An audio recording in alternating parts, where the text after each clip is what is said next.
Hi there, sanibonani, molweni. Welcome to Fix Channel. When you're here, please subscribe before the end of the video. If returning, thank you for love and support. I appreciate it. Ngiyaxolisa ivoice yami ayizuzwakala kahle, flu ngivuya nesekulaleni.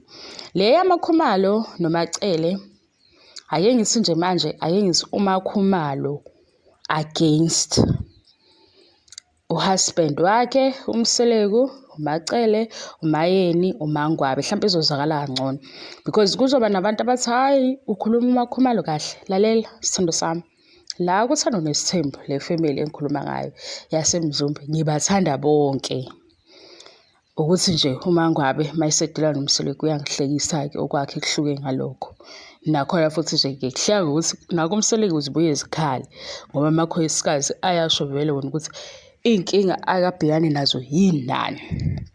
Yithi ngisho-ke lento ukuthi ngithi uMakhumalo, ngiyaxolisa ngegama elithi calculative.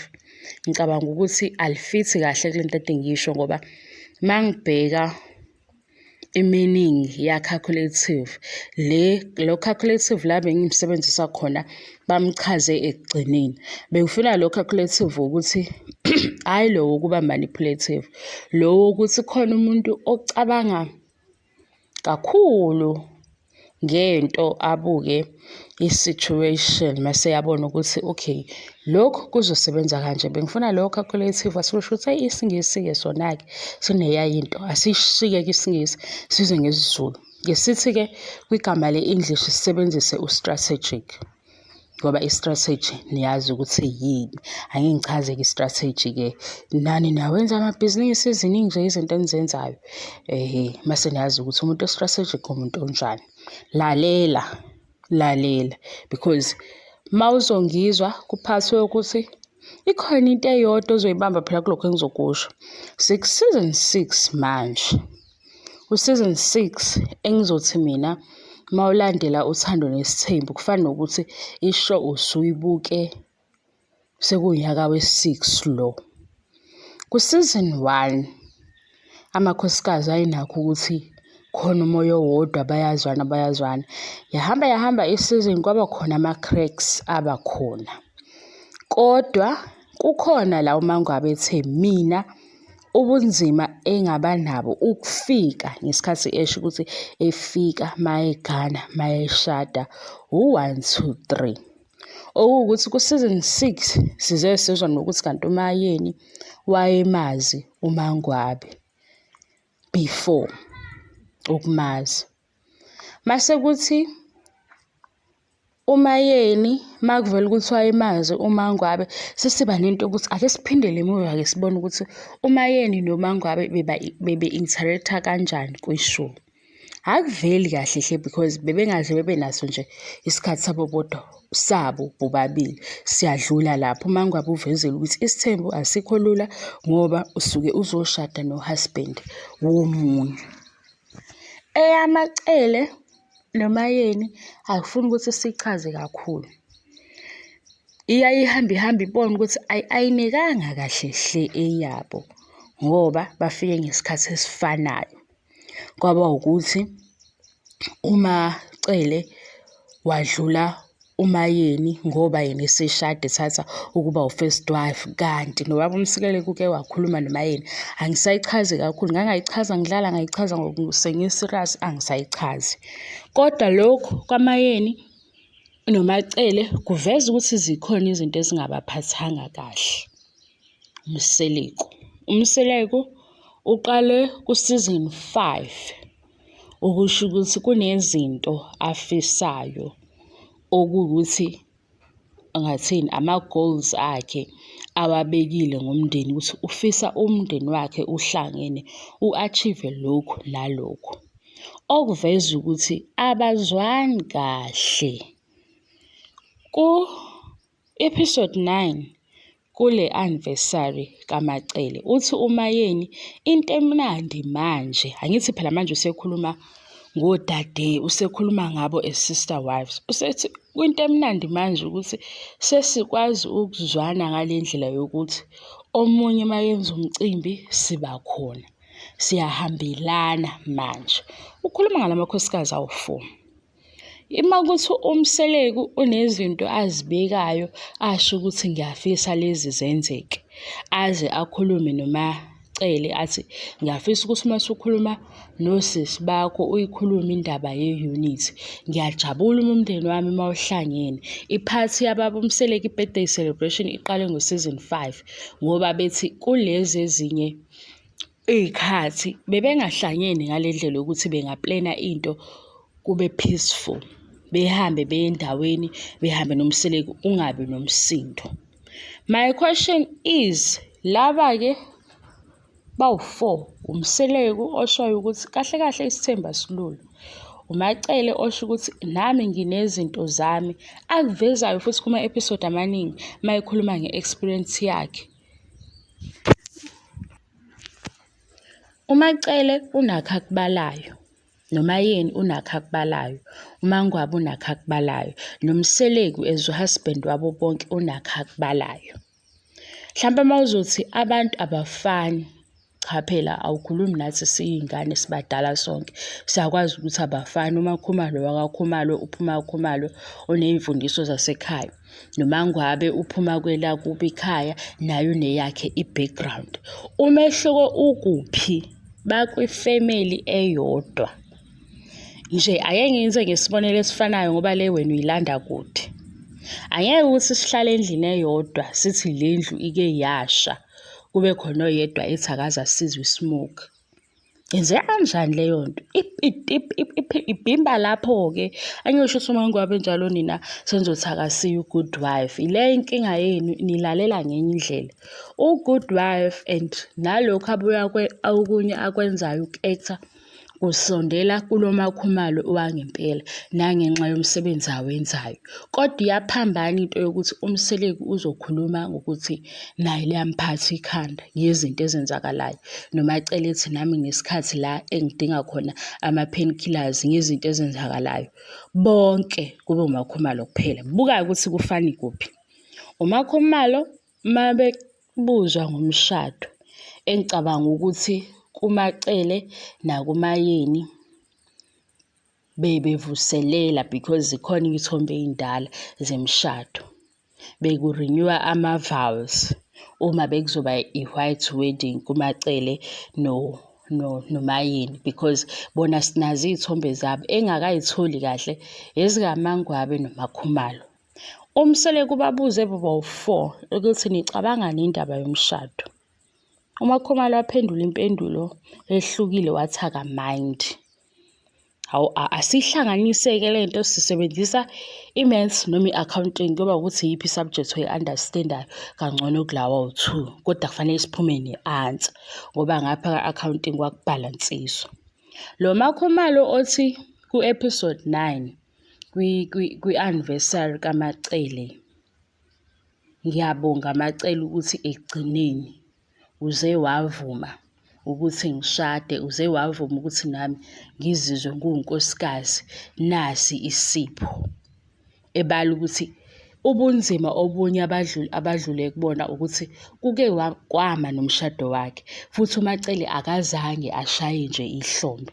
noMangwabe wakuveza wathi kodwa owaba nomsindo kakhulu kwaba uMayeni, hhayi uMacele. Ngibuze ukuthi mayisethi uMseleku, buza wena. Ngiyakubuza, uzoba nayo futhi impendulo ngoba phela le nto le isimple. Uthi uMseleku ngosuku ababuza ngalo ukuthi njengoba-ke nenza ama-preparations omshado, niyakhulumisana nizokwenzenjani ngomshado. Wathi uMacele, ngiyacela ukuthi ungasifaki sonke ngoba owami umshado umayelana nami no-husband wami, hhayi amanye amakhosikazi. Wathi uMangwabe, okungcono i-traditional wedding singayenza ndawonye. Wathi uMayeni, ngicela mina ukuba ngedwa ngosuku lami olukhulu. Makhumalo yedwa wathi akamind ukushera her wedding day. Mase ngithi mina Makhumalo, mawuzothi ku-anniversary kaMacele ehlanganisa u-20 years, isipho sakho uphushe ukuthi ugcine evumile ushade ube unkosikazi ube nezwe, bowuzolishera kanjani pho usuku nomshado naye? Kuleyo mpendulo umbuzo phela. Hawu, umbuzo ukuthi nina Uthando Nes'thembu uqala ezinye izinto ezenzeke ku-season 1 naku-2 angiyikhumbuli, kodwa ngikhumbula le. Ngoba nale abathi bakhona abantu abathi hayibo, why uMakhumalo yedwa atheni uyafuna. Kulula-ke, wazi kahle uMakhumalo ukuthi uMayeni ngeke avume ukushera usuku lakhe lomshado naye. So leyo yokuthi beshade ngosuku olulodwa bawu-4 noma bekwisithembu ngeke ize yenzeke. Wazi kahle ukuthi uMayeni noMacele babengeke beze bevume noma sekutheni. Zikhona futhi izathu ngoba uyabona ukuthi kahle kahle ibona abangathi bazi izinto ezinye abanye abangazazi. So ngaleso sikhathi impendulo kaMakhumalo iphendula uMseleku wathi akamind ukuthi bobawu-4 abashade ngosuku olulodwa kube yi-same day. Mina sengithi ungasho yini ukuthi ufuna ukushera usuku lomshado nodade wenu or usister wife owazi kahle ukuthi wayengafuni kwakuthi wena ushade if ukhuluma iqiniso. Yini lezo menza ukuthi manje use-comfortable ukuthi ngosuku lakhe lomshado ufuna ukuma kanye nawe? Ubani-ke oneqiniso kule ndaba? Angazi. uMacele okuvelile manje ukuthi kahle kahle nomshado wawumisa. Kanti uma sihamba Uthando Nes'thembu size sifike ku-season 6 ubheka uMakhumalo noMayeni, ungaze ucabange ukuthi uMayeni owayela ukuthi uMakhumalo akangashadwa. Buka-ke i-surprise sesiyithola kwi-anniversary ukuthi hayibo. Kanti uMacele uke wanikaza uMakhumalo ubunzima waze wamisa umshado wakhe esebenzisa amandla okuba umamkhulu. Kodwa ngoba uMakhumalo uhlelile-ke phezu kwale ndaba wahlala. Basho bonke ukuthi hayibo, isithembu njalo asilula, isithembu siney'nkinga, isithembu sinje, okuwukuthi uMacele uze uthi aka-regret ukushada noMseleku, kodwa i-setup yomshado angayishintsha. Athi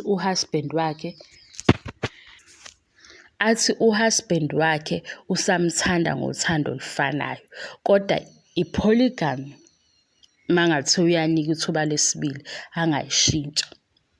Magwabe kuphela engicabanga ukuthi akaze abuzwe lo mbuzo.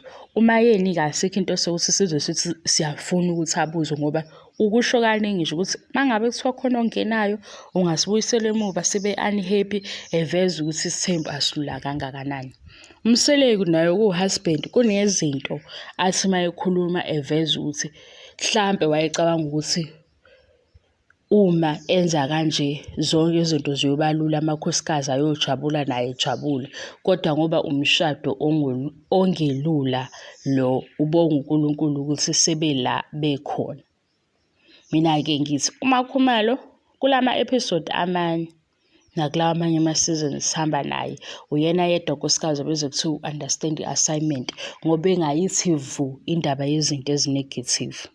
Hhayi ukuthi azikho, zikhona ngoba phela manje nakhu kuyasho ukuthi Macele, ngibonga nokuthi uvumile ukuthi ngigcine ngishada ngoba umuntu besengasazazi ngenxa yokuthi bukhona ubuzima. Nomunye wayengagcine esedikila. Kodwa zonke lezi zinto asiy'tholi ngesikhathi zishiwo iwona wonke amakhosikazi ngoba manje ngalesi sikhathi ziphuma namanye amakhosikazi, kuya ngokuthi lento sesiyi-receive kanjani as viewers. Manje uma uMakhumalo ezoyisho ngendlela epolite kodwa sibone ukuthi hayibo, kanti uMacele shuthi isithembu wayengasithandi ngoba phela ukumisa umshado akusiyinto encane. Umshado nje kuze kuthiwa awumiswa noma awuhlehliswa, kodwa angazi ukuthi basuke bekusholani lokho. Sengiyasho nje ngesiZulu, ngizwa abantu besho njalo. Kodwa for u-first wife ovume isithembu emisa umshado noma ikhona into ayibekayo ukuthi awume kancane ngalezi iy'nhlelo, kusho ukuthi ikhona izinto ezenzakalayo eziyama-hidden issues abangazivezi. Manje wena ungiphikisa kulokho, anginankinga-ke futhi ukuthi ungiphikise ngoba uzosebenzisa leyo ukuthi singama-individuals. Yes, singama-individuals, nami nje ngiyi-individual, yikho nje le individual eyimina ngisho ukuthi akwenzeki ukuthi uhusband ngaba yedwa kwayena husband ethi ngisho ongasanganelwa ikhanda bese kuba khona unkosikazi ethi nje bekummusic omnandi opholile efike-ke ekugcineni masethi sigakaze ngendaba enkulu sithi hey bo mase sigakaza ngayo ayisazwakali inkulu ngoba phela useyisho kamnandi ukuthi hayibo ngiyabonga wemandusi wayenza into enkulu. Nakuba wake wangivimbela wangivalela indlela. Mase ngithi mina hawu kanti kungayena uMayeni ngoba uMayeni phela mina bengize ngithi hayibo yazini ake ihlalwe phansi noMayeni noMakhumalo iqedwe le ndaba. Asho futhi uMakhumalo ukuthi leya message wayithola efonini yimi ngiyaxolisa futhi ngangazi ukuthi uzoyithola.